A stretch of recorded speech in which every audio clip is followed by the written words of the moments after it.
Hi, my name is Michelle James and I'm the founder of the Emotions Facilitator. Today I'd like to share with you 5 things you can do if you're experiencing burnout at work. Number 1, be honest with yourself. I'd like you to get in touch with your feelings and your emotions and to be truly honest with how you're feeling in the moment. Because a lot of us do not listen to our bodies, we do not listen to ourselves. Your body always knows what's right and your body always knows when something is wrong. And the only way to resolve this issue is once you admit that there's something wrong and that you do indeed, or you could potentially be going through burnout. And once you're able to admit that, then that's the first step to your recovery. The next tip I would advise you to do is to talk to somebody. Talk to somebody at your workplace, whether that's your manager, line manager, human resources, a colleague, but you need to talk to somebody to let them know how you're feeling. And hopefully, by you addressing it with line management or human resources, you'll be able to review the workload and take some of that pressure off of yourself. Maybe they might not even know that you're under that pressure. And the reason I say that is because I was in a similar situation myself. When I was a social worker working in children's and family child protection, I had a very heavy caseload.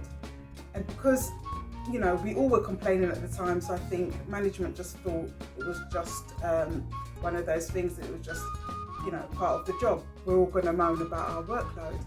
But I was actually complaining about the workload. They weren't actually taking it seriously. And it was a case of they had to allocate, because every social worker, every case has to be allocated to a social worker so that we see the child and make sure that the child is deemed to be safe.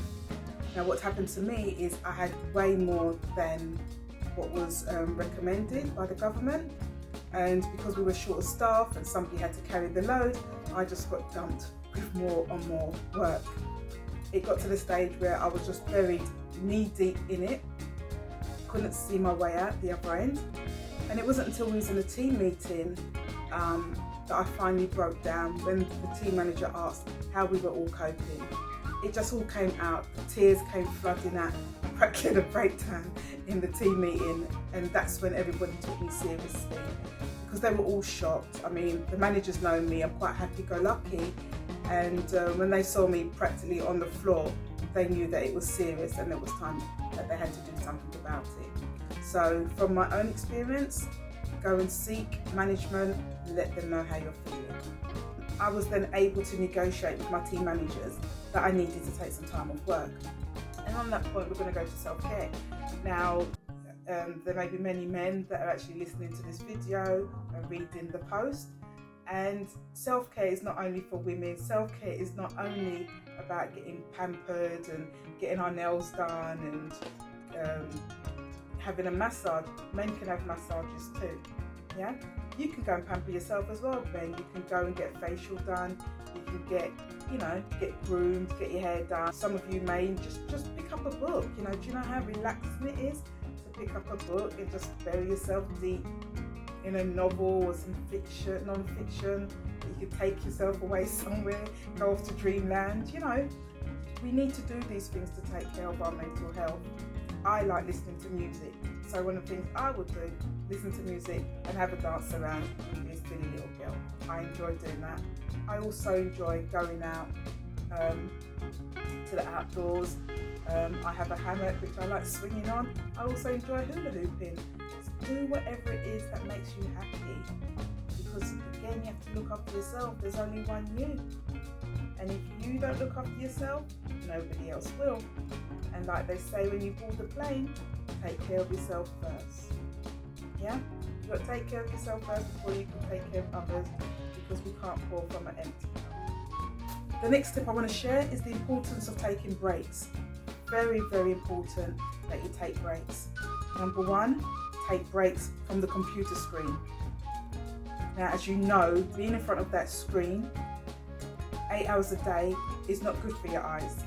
And so if you want to protect your eyesight, you need to get up away from that screen, just walk around, change your vision, change your focus.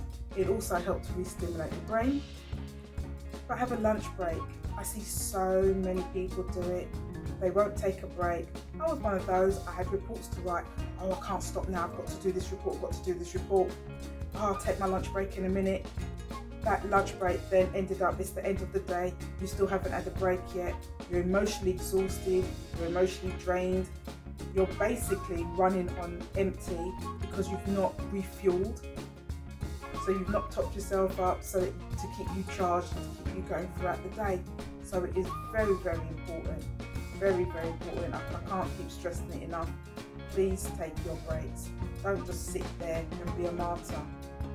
So my last tip is for anyone that's really, really struggling, and if you've not been able to do any of the things that I've mentioned, I would really, really recommend that you go and see a professional, either your doctor or a health specialist, somebody that specialises in mental health, and see a therapist, but definitely seek professional help, because sometimes we can't do these things on our own.